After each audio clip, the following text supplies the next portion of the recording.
I'm just rigging up here on the side of the river, and as you can tell by the gloves, it's really, really cold. It's only about 8 degrees, I think it was when I got out of the car. You don't need to change too much in the cold water and the cold weather. The fish just set up slightly differently. They pretty much set up in that softer water. They're out of the main current. So techniques, flies, none of that really changed. It's just the amount of time you focus on certain water types. You're going to spend more time in that softer stuff compared to the faster stuff. Whereas in the middle of summer, you're going to spend more time in the really fast stuff and less time in the slow stuff. That's really all it is. All right, we're good to go. I've started with a pink beaded pheasant tail. I've got an orange tag with a copper bead here, and my 10'6" 3/8 Cortland nymph rod. And let's try and catch a fish. And this is the kind of water that you really want. That soft inside seam.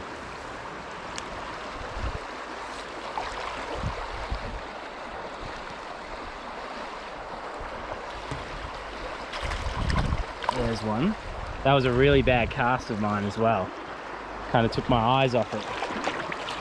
That's a really nice rainbow.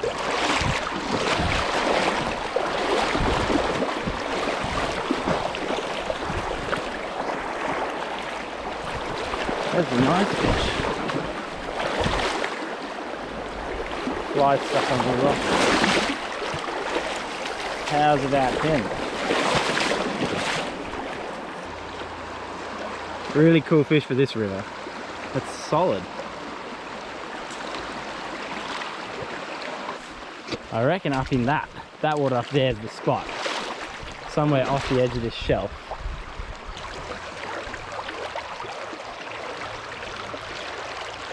That's a nice one. Just as I swung that across to the side. Let's get out of there. Gotta try and get him down in this run.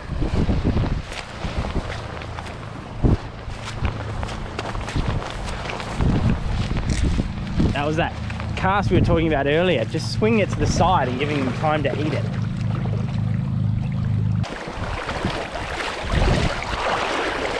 That is another lovely fish. Cool fish. Wow. I think you missed a fish. Well, that fish came from in here like we thought. I wonder if there'll be one higher up. And as it warms up, it's starting to warm up nicely here. I'd be expecting to see a brown pretty soon, because there's just as many browns as rainbows in this river.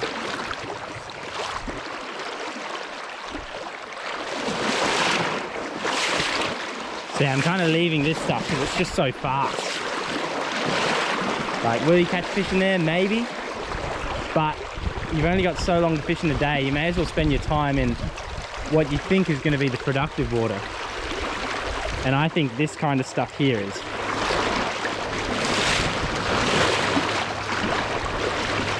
Surely there.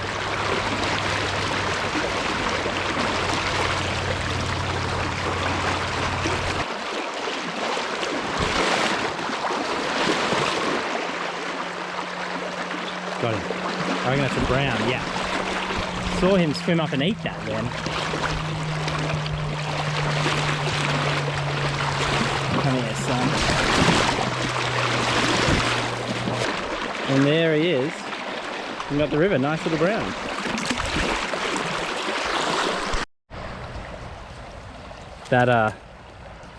That fish tangled me up so badly that I'm having to re-rig. So I thought I'd just talk you through what my rig is. It's 7X Cortland fluorocarbon. So I'm fishing about 60 centimeters to my top fly, and then I'm fishing another 60 centimeters to my next fly. Very simple. You probably could fish heavier than 7X. I think the way the fish are eating it, when I've come to a good spot so far, there's been one. So, but I just have such confidence fishing the lighter stuff, and I really like it. So light rod, I don't break them off, so there's no problem.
Wow, were there some fish in there. I hit 3. Missed the first one because I hit him too hard, and then got two nice browns out of it.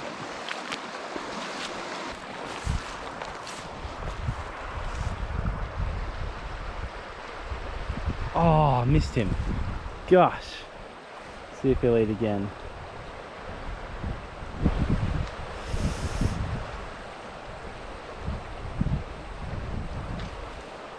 He's still there. He didn't want that.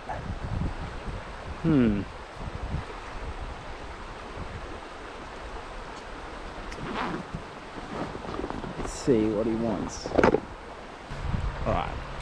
Gone to a gold beaded heron partridge and an orange beaded orange tag. Try and get this guy to eat. Got him. Well, there you go. I have been fishing a worm, and I obviously gave it to him. He didn't like it, so I went back to some smaller, more natural flies and get the reward. Wow, that's like, looks like a leopard or something. That's crazy. And there's the nymph in the top lip.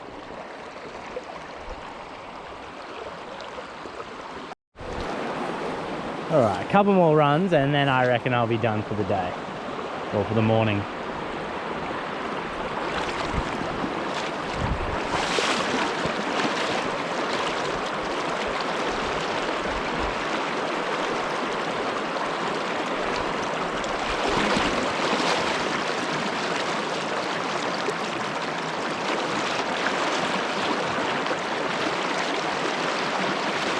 Come on, this should... Oh! Got him. He came to eat that so many times. He was like up, looking at it, looking at it, looking at it, and then I fed it down and then wham, he ate it. Little rainbow.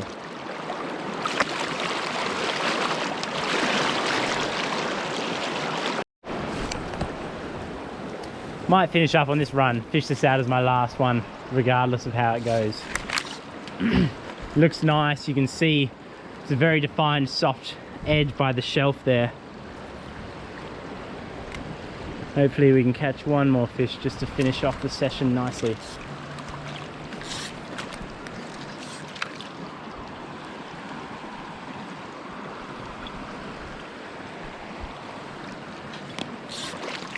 Surely there'll be a nice one up in here somewhere. It looks really good. There's one.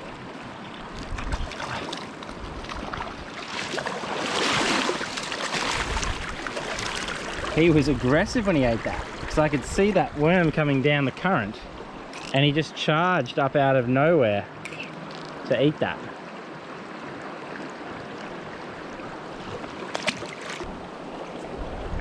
Alright, let's see if we can't find ourselves another. He was just in the classic spot. I mean, smack bang in the middle of that soft stuff up there.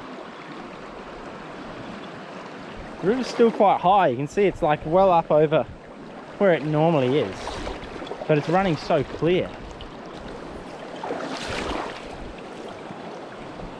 Come on, there should be another brown up in here. There he is.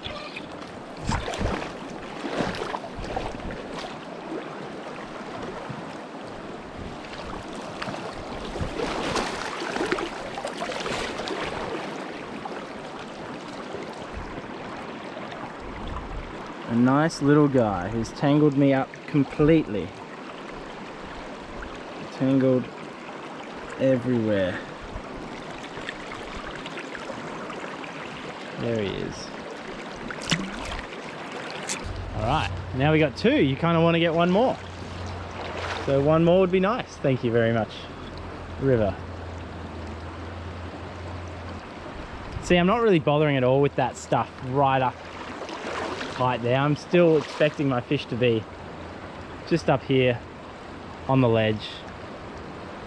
I'm going to throw in very shallow just in case.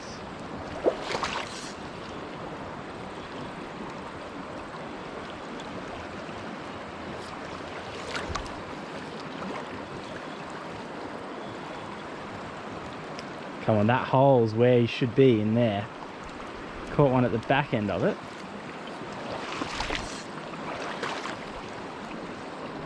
Oh, wow. Did you see that? All right, don't think I got a hook into him at all. So, let's toss it back up there for him. Got him. That's a good rainbow. He came back. The first cast, when that landed, he just launched at it and he didn't really get it properly. Oh, that's such a nice fish. Stay out of there. This is where you want that nice nymphing rod that has that solid backbone here, because you sometimes have to, particularly the rainbows, give them a bit of stick because they're very solid fish. Got him. Look at that. What a rainbow for this small stream. That is a chunk. What a fish to finish on.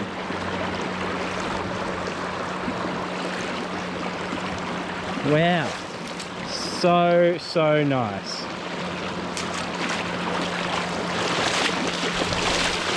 We'll say goodbye to you, sir.